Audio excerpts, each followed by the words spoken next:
பூஞ்சோலை மாணவர்கள் அனைவருக்கும் வணக்கம். இன்றைக்கி 4 ஜூன் 2025 புதன்கிழமைக்குரிய நியூஸ் பேப்பர் பார்க்க போகிறோம்.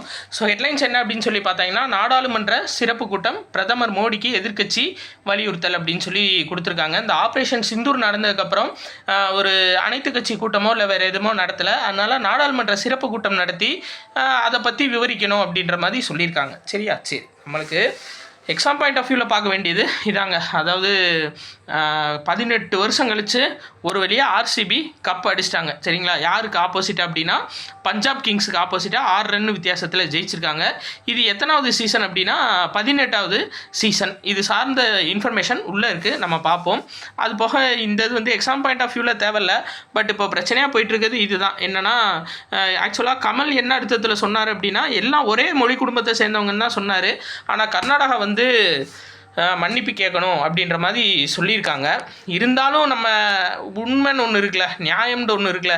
என்ன அப்படின்னு சொல்லி பார்த்தீங்கன்னா, நம்ம மதுரை எம்பி சு வெங்கடேசன் அவர்கள் நாடாளுமன்றத்தில் ஒரு கருத்தை முன்வைக்கிறாரு. என்ன அப்படின்னா, தமிழ் தான் இருக்கிறதுலே பழமையான மொழி. ஒரு மொழி பார்த்தீங்க அப்படின்னா அதோட பழமை எப்போ நிரூபிக்கப்படும் அப்படின்னா கல்வெட்டில் சான்றுகளை வச்சு நிரூபிக்கப்படும். அப்போது ஒரு மொழி கல்வெட்டில் வந்துருச்சு அப்படின்னா அது ஏற்கனவே வளமை பெற்ற மொழியாக இருக்கும். இந்தியாவிலேயே கிடைத்த மிக பழமையான கல்வெட்டு மாங்குளம் கல்வெட்டு. நம்ம ஸ்கூல் புக்லேயே இருக்குது. நீங்கள் பார்த்தீங்கன்னா உங்களுக்கு தெரிஞ்சிருக்கும். சரியா? அதாவது கிமு 3லேருந்து 4ஆம் நூற்றாண்டுக்கு முந்தைய கல்வெட்டு மாங்குளம் கல்வெட்டு. இந்த மாங்குளம் கல்வெட்டை விட பழமையான கல்வெட்டு எதுவுமே கிடைக்கல. அப்படி கிடைச்சிச்சுன்னா சொல்லுங்கள் அப்படின்னு சொன்னார். பட் இன்ன வரையும் கிடைக்கல. இருக்கிறதுலே அதாவது இந்தியாவிலேயே கிடைக்கப்பட்ட மிக பழமையான கல்வெட்டு மாங்குளம் கல்வெட்டு, தமிழ் மொழியோட கல்வெட்டு. சரிதானா? இது ஃபேக்ட், மறுக்க முடியாத ஒரு உண்மை. சரி, ரைட், ஓகே.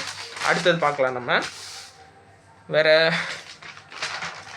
இன்றைக்கி முக்கியமான இன்ஃபர்மேஷன் அப்படின்னு பார்த்தா இதுங்க என்ன அப்படின்னா, ஆன்லைன் சூதாட்ட வழக்கு தமிழக அரசின் விதிகள் செல்லும் அப்படின்னு சொல்லி கொடுத்துருக்காங்க. இந்த ஆன்லைன் சூதாட்டம் சார்ந்து நிறையா விதிகள் போட்டாங்க தமிழ்நாடு அரசு. அதுக்கு பார்த்திங்கன்னா நிறைய எதிர்ப்பு வந்துச்சு. பட் இவங்க என்ன சொல்லியிருக்காங்க அப்படின்னா, 2022ஆம் ஆண்டு தமிழ்நாடு இணையவழி சூதாட்ட தடை மற்றும் இணையவழி விளையாட்டுக்கள் ஒழுங்குமுறை சட்டம். இது ரொம்ப முக்கியங்க, நம்மளுக்கு கேட்பாங்க. அதாவது இணையவழி சூதாட்ட தடை மற்றும் இணையவழி விளையாட்டுக்கள் ஒழுங்குமுறை சட்டம் எந்த ஆண்டு அப்படின்னு சொல்லி கேட்பாங்க. 2022 இயற்றப்பட்ட ஆண்டு. ரொம்ப முக்கியமான ஒரு இன்ஃபர்மேஷன், நம்ம பார்த்து வச்சுக்கணும். சரிங்களா? ஏன்னா நம்மளுக்கு மின் ஆளுகை சார்ந்த இன்ஃபர்மேஷனில் இந்த வரும். சரியா? முக்கியமாக அந்த யூனிட் 6ல் இருக்க அந்த மின் ஆளுகை பார்த்தீங்க அப்படின்னா நம்ம நியூஸ் பேப்பர் தான் ஃபுல் அண்ட் ஃபுல், கூடுதலாக வேறு எதுவும் இல்லை. அதே மாதிரி பார்த்தீங்க அப்படின்னா, இப்போ பாஸ்போர்ட்டில் அதாவது மேரேஜ் ஆயிடுச்சு அப்படின்னா தங்களோட துணையோட பேரை சேர்க்குறதுக்கு ஏகப்பட்ட ப்ரொசீஜர் இருந்துச்சு. ஆனால் இப்போ என்ன பண்ணியிருக்காங்க அப்படின்னா, அந்த பாஸ்போர்ட் கொடுக்கும்போதே அதில் ஒரு கார்டு மாதிரி கொடுத்துட்றாங்க. இப்போ இருக்க ஏடிஎம் கார்டு மாதிரி அதில் ஒரு சிப் இருக்குது. சரியா? அதாவது கார்டில் அந்த கடவுச்சீட்லேயே சிப்பு ஒன்று கொடுத்துட்றாங்க பாஸ்போர்ட்லேயே. அந்த சிப்பை யூஸ் பண்ணி நம்ம என்ன பண்ணலாம் அப்படின்னா, நம்ம டைரெக்டாக அவங்களோட டாக்குமெண்ட்ஸை சப்மிட் பண்ணிக்கலாம் அந்த சிப்பை ஸ்கேன் பண்ணி. சரியா?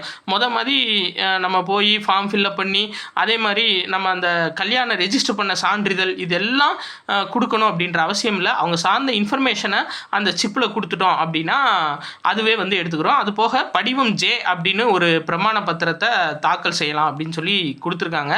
ஸோ இந்த படிவம் என்ன படிவம்னு கேட்டாங்கன்னா படிவம் ஜே. சரியா? சரி, ரைட், ஓகேங்க. அடுத்தது பாருங்கள். வேறு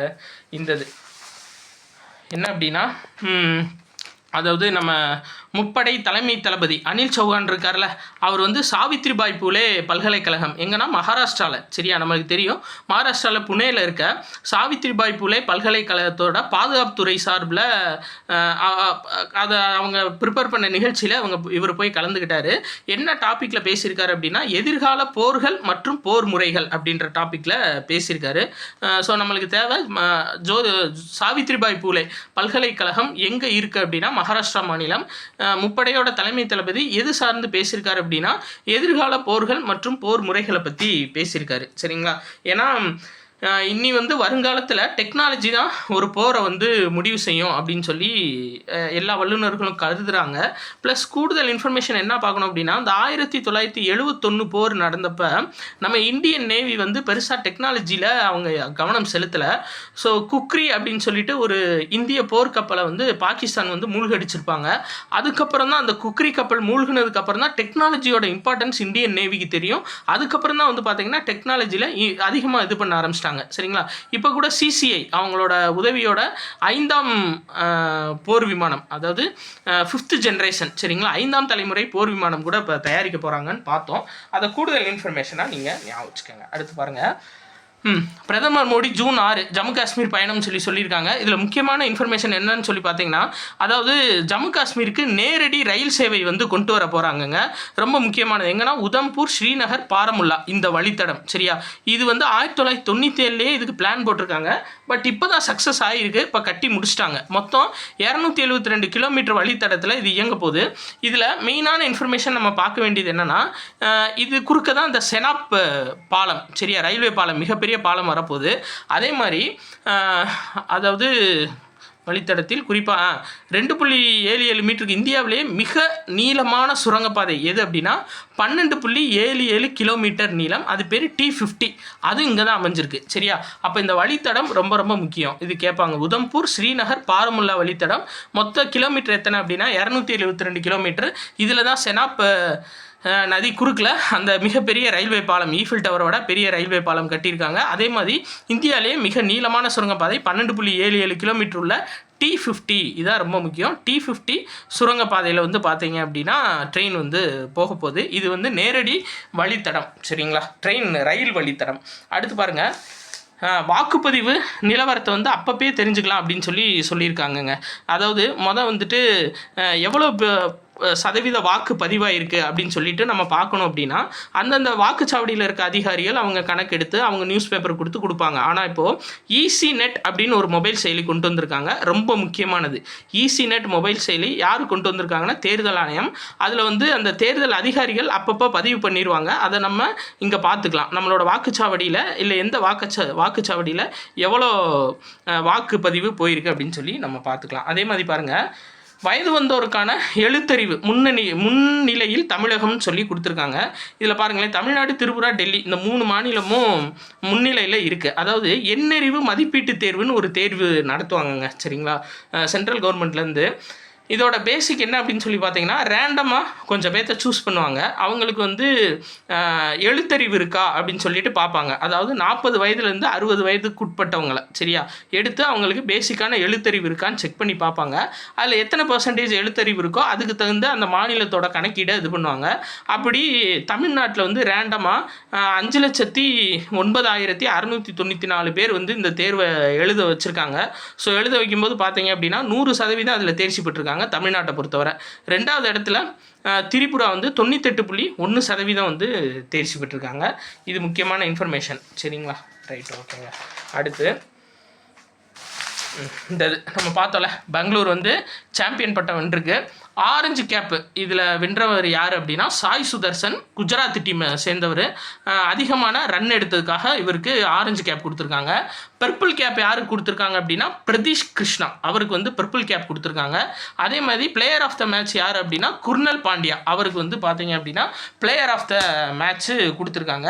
இது முக்கியமான ஒரு இன்ஃபர்மேஷனாக நம்ம பார்த்து வச்சுக்கணும். ஃபைனல் யார் கூட மோதினாங்கன்னா குஜராத் கூட மோதினாங்க. அடுத்து மகளிர் உலகக்கோப்பை கிரிக்கெட் போட்டிங்க இந்த வருஷம் 2025 எங்கே நடைபெற போகுது அப்படின்னா இந்தியாவில் நடைபெற போகுது. 13வது ஒரு நாள் உலகக்கோப்பை போட்டி, மகளிருக்கான ஒரு நாள் உலகக்கோப்பை போட்டி 2025 நடத்த போகிறது இந்தியா. சரியா? அப்போ பாகிஸ்தான் பிளேயர்ஸ் வந்து விளையாடுவாங்கல்ல, அவங்க எங்கே இந்தியாவுக்குள்ளே வரமாட்டாங்க, நம்மளும் பாகிஸ்தான் பக்கம் போக மாட்டோம். சரிங்களா?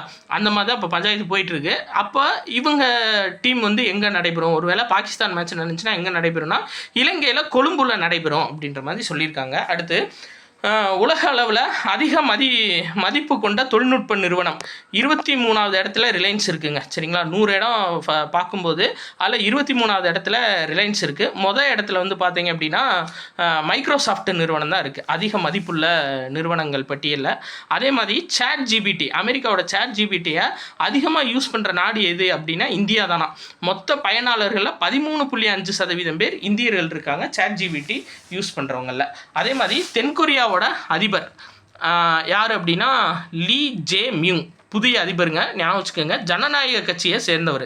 அப்போ தென்கொரியாவோட புதிய அதிபர் ஜனநாயக கட்சியை சேர்ந்த லீ ஜே மியூங். சரிங்களா, ரொம்ப முக்கியமானது லீ ஜே மியூங் தென்கொரியாவோட அதிபர். சரியா, இன்னைக்கு கொஞ்சம் நியூஸ் அதிகம் தான், அதனால் நம்ம டக்குன்னு பார்த்துடுறோம். சரி, ரைட். இந்த முக்கியங்க என்ன அப்படின்னா நம்ம பார்த்தோம் ஜூன் 3ஆம் தேதி அதாவது செம்மொழி தமிழ் நாள் அப்படின்னு சொல்லி அறிவிச்சிருந்தாங்க, கருணாநிதி பிறந்த நாள். அப்போ வந்து பார்த்தீங்கன்னா செம்மொழி தமிழ் விருது யாருக்கு கொடுத்துருக்காங்கன்னா முனைவர் தாயம்மாளுக்கு கொடுத்துருக்காங்க. ரொம்ப முக்கியம். அப்போ மு கருணாநிதி செம்மொழி தமிழ் விருது யாருக்கு கொடுக்கப்பட்டிருக்கு அப்படின்னா முனைவர் தாயம்மாள் அரவாணன் அவங்களுக்கு கொடுத்துருக்காங்க. ரொம்ப முக்கியமானதுங்க. இவங்க கன்னியாகுமரி மாவட்டத்தை சேர்ந்தவங்க. இவங்க வந்து குழந்தை இலக்கியம் ஒரு பகுப்பாய்வு அப்படின்ற தலைப்பில் முனைவர் பட்டம் வாங்கியிருக்காங்க. சரியா, சரி, ரைட். அடுத்து இந்த ரொம்ப முக்கியங்க, என்னன்னா அடல் ஓய்வூதிய திட்டம். இந்த அடல் ஓய்வூதிய திட்டத்தோட ஒரு முக்கிய நோக்கம் என்ன அப்படின்னு சொல்லி பார்த்தீங்க அப்படின்னா அதாவது அமைப்பு சாரா தொழிலாளர்கள் தான் இந்தியாவில் நிறையா பேர் இருக்காங்க. சரியா, அது நம்ம கண்டிப்பாக ஏற்றுக்கக்கூடிய ஒரு இன்ஃபர்மேஷன். அமைப்பு சாரா அப்படின்னா அவங்களுக்கு வந்து முறைப்படி ஒரு சேலரி ஸ்லிப் இருக்காது, ஒரு பிஎஃப் இருக்காது, தினக்கூலி அடிப்படையில் வேலை பார்ப்பாங்க. அப்படி நிறையா பேர் இருக்காங்க. அப்படி இருக்கிறவங்களுக்கு வருங்காலத்தில் பென்ஷன், அவங்களோட வருங்கால வாழ்க்கைக்கு என்ன அப்படின்னு யோசிக்கும்போது அவங்களுக்காக கொண்டு வந்ததான் இந்த அடல் ஓய்வூதிய திட்டம். இதில் வந்து நிறையா பேர் இணைகிறாங்க. இதில் நம்ம முக்கியமான இன்ஃபர்மேஷன் பார்க்க வேண்டியது என்னென்னா இதில் ஜாயின் பண்ணுறவங்க 18 வயசுலேருந்து 40 வயசு வரை இருக்கிறவங்க இருக்கலாம்.